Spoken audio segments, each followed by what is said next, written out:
मेरा जन्म एक ठंडी सर्दियों की सुबह 12 दिसंबर को मध्य प्रदेश के छोटे से शहर दतिया में हुआ था। छोटे से अस्पताल में मेरी पहली किलकारी गूंजी, दुनिया में मेरे आने का ऐलान करती हुई। दतिया अपने शांत मंदिरों और चहल पहल वाले बाजारों के साथ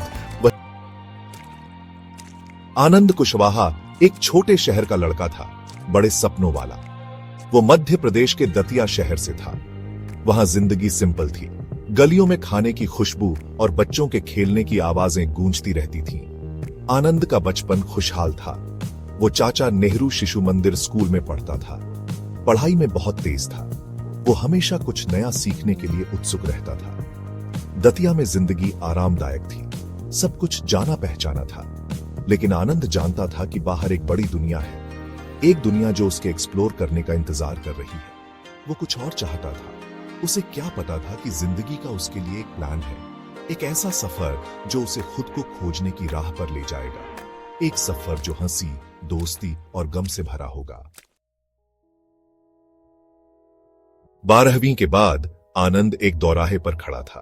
उसके परिवार वाले, जैसे भारत में ज्यादातर लोग, मानते थे कि इंजीनियरिंग की डिग्री एक सिक्योर फ्यूचर की चाबी है। उन्होंने उसे यही करने के लिए कहा।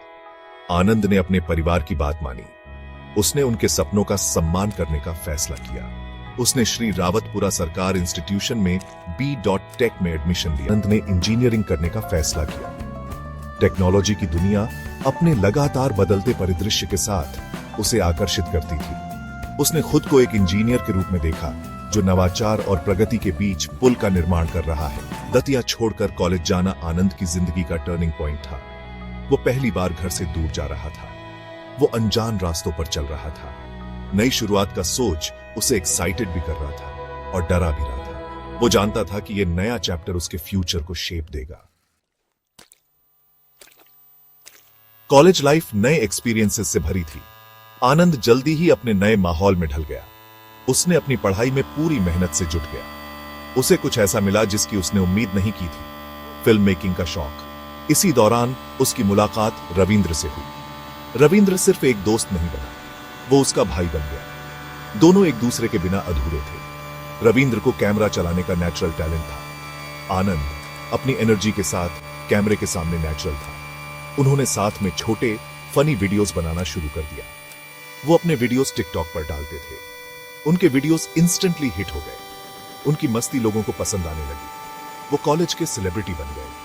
उनके वीडियोस सिर्फ हंसी मजाक के बारे में नहीं थे, वो उनकी दोस्ती, उनके सपनों और उनके जोश को दिखाते थे।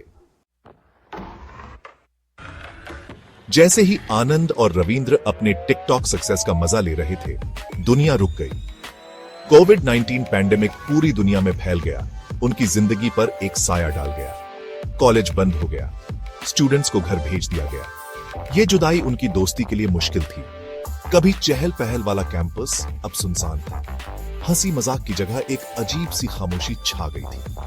लॉकडाउन आनंद के लिए सोचने का समय था। उसे अपने दोस्तों की याद आती थी। उसे वीडियोस बनाने की खुशी याद आती थी। वो अपने फ्यूचर के बारे में सोचने लगा। वो जानता था कि उसे ऐसे स्किल्स सीखने की जरूरत है जो उसे नौकरी दिला सके। उसने कोडिंग सीखने पर ध्यान देने का फैसला किया। पैंडेमिक ने ट्रेडिशनल एजुकेशन सिस्टम को बदल दिया था। ऑफलाइन कोचिंग सेंटर्स बंद थे। आनंद नहीं रुका। उसने ऑनलाइन कोडिंग कोर्सेज ढूंढे। वो हर दिन घंटों कोडिंग स्किल्स सीखता था।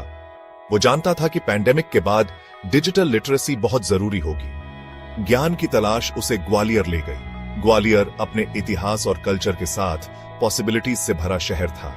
यहीं पर वो कनिष्क आईटी कोचिंग में शामिल हुआ। उसने खुद को कोडिंग की दुनिया में डुबो दिया। उसने नई लैंग्वेजेस सीखी। उसने अपनी प्रॉब्लम सॉल्विंग एबिलिटीज डेवलप की। आनंद की मेहनत और लगन पर किसी का ध्यान गया। कोचिंग सेंटर के मेंटर्स ने उसकी पोटेंशियल को पहचाना। उन्होंने उसे टीचिंग पोजीशन ऑफर की। आनंद पहले हिचकिचाया। उसने हमेशा खुद को एक लर्नर के रूप में देखा था। पढ़ाने का ख्याल उसे डरा रहा था, लेकिन उसके मेंटर्स ने उसे एनकरेज किया। उन्हें उस पर भरोसा था। आनंद ने ट्राई करने का फैसला किया। उसे टीचिंग का शौक हो गया। उसे दूसरों के साथ अपना नॉलेज शेयर करने में बहुत खुशी मिली। वो अपने नए रोल में सक्सेसफुल रहा। वो अपने स्टूडेंट्स का फेवरेट बन गया। कॉम्प्लेक्स कॉन्सेप्ट्स को सिंपल तरीके से समझाने की उसकी एबिलिटी ने उसे रिस्पेक्ट और एडमिरेशन दिलाई। साल 2030 आया, मिक्स्ड इमोशंस के साथ। ग्रेजुएशन का टाइम आ गया था। आनंद और उसके दोस्त फाइनली रियल वर्ल्ड में जाने के लिए तैयार थे। ग्रेजुएशन की खुशी थोड़ी उदास भी थी। वो जानते थे कि अब उनके रास्ते अलग हो जाएंगे।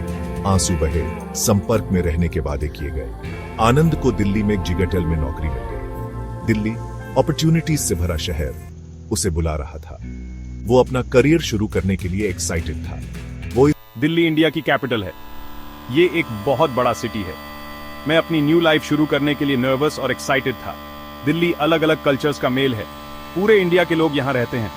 मैं अभी भी यहाँ की लाइफ में एडजस्ट हो रहा हूँ। मैं हर दिन कुछ नया सीख रहा हूँ। मैं अपना करियर बनाने के लिए कड़ी मेहनत कर रहा हूँ। मुझे उम्मीद है कि मैं एक दिन अपने फैमिली को प्राउड करूंगा। इस नए चैप्टर का पूरा फायदा उठाने के लिए डिटरमिन्ड था। उसे जल्द ही एहसास हुआ कि कॉर्पोरेट लाइफ उसके लिए नहीं है। काम बोरिंग लगता था। वो कुछ और मीनिंगफुल चाहता था। वो ऐसा रोल चाहता था जहां वो कुछ डिफरेंस ला सके। उसने नौकरी छोड़ने का फैसला किया। ये एक बोल्ड डिसीजन था। एक अच्छी खासी नौकरी छोड़ना एक मुश्किल फैसला था, लेकिन आनंद जानता था कि यह सही फैसला है।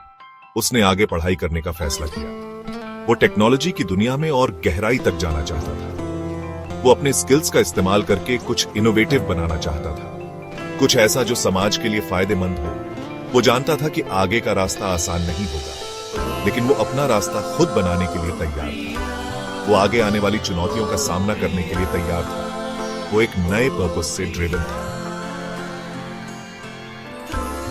आनंद कुशवाहा का सफर अभी खत्म नहीं हुआ है। ये सेल्फ डिस्कवरी और रेजिलियंस की एक कहानी है। एक छोटे शहर के लड़के से लेकर एक एस्पायरिंग टेक एंटरप्रेन्योर तक उसकी जिंदगी लगातार बदलती रही है। उसकी कहानी दोस्ती की ताकत, सपनों का पीछा करने की इंपॉर्टेंस और उस अनवेवरिंग ह्यूमन स्पिरिट को दिखाती है जो हमें हमेशा कुछ और पाने के लिए प्रेरित करती है। आनंद का सफर हम सबके लिए एक इंस्पिरेशन है। ये हमें याद दिलाता है कि जिंदगी एक सफर है। ये उतार चढ़ाव से भरा सफर है। ये हमें याद दिलाता है कि ठोकर खाना और गिरना ठीक है। जरूरी है कि हम फिर से उठें। हम अपने एक्सपीरियंसेस से और मजबूत और समझदार बनकर उठें।